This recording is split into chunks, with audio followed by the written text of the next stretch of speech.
آپ اپنے ملک کی خود پالیسیز بنانی چاہیے نا. ایک نارمل کوئی بھی ایک آزاد اور مختار ملک کے ساتھ اگر اس میں کوئی انٹرونشن ہو جاتی ہے تو وہ ملک سب سے پہلے اس سے جواب طلبی چاہتا ہے کہ آپ نے کیوں کیا. خان صاحب نے اس کا ذکر نہیں کیا کہ میں دوبارہ الیکٹ ہو کے پوچھوں گا کیوں آپ نے انٹرونشن کی ہے. آپ نون کی طرف سے آئے ہوئے؟ میں ایک جرنلسٹ ہوں. اچھا جی.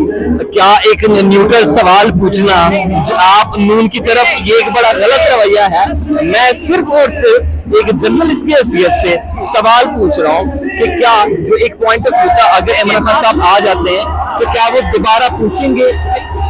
کیوں نہیں پوچھیں گے جی, کیوں نہیں پوچھیں گے؟ ان کے ساتھ کیا نئی ظلم ہوئے, کیا نہیں. انہوں نے اس کا نہیں بتایا. انہوں نے کہا کہ میں جب دوبارہ آؤں گا تو واپس اچھے تعلقات کی خواہش رکھتا ہوں. لیکن خان صاحب تو انڈیا سے بھی ناراضگی نہیں چاہتے, ہمارا تو سب سے بڑا دشمن ہے, اس سے بھی نہیں چاہتے. آپ ایسے لگا کہ میں نون لیگ سے میرا تعلق ہے. مجھے لگتا ہے کہ آپ مجھے اسپاٹ پہ ڈال رہے ہیں. میں تو جرنلسٹ کی حیثیت سے میں تو آپ سے سوال پوچھوں گا. آپ ضرور پوچھیں, ضرور پوچھیں. آپ کو کیا لگتا ہے میں نون لیگ کا ہوں یا میں اپنی ایک صحافی ہوں؟ آپ صحافی ہیں.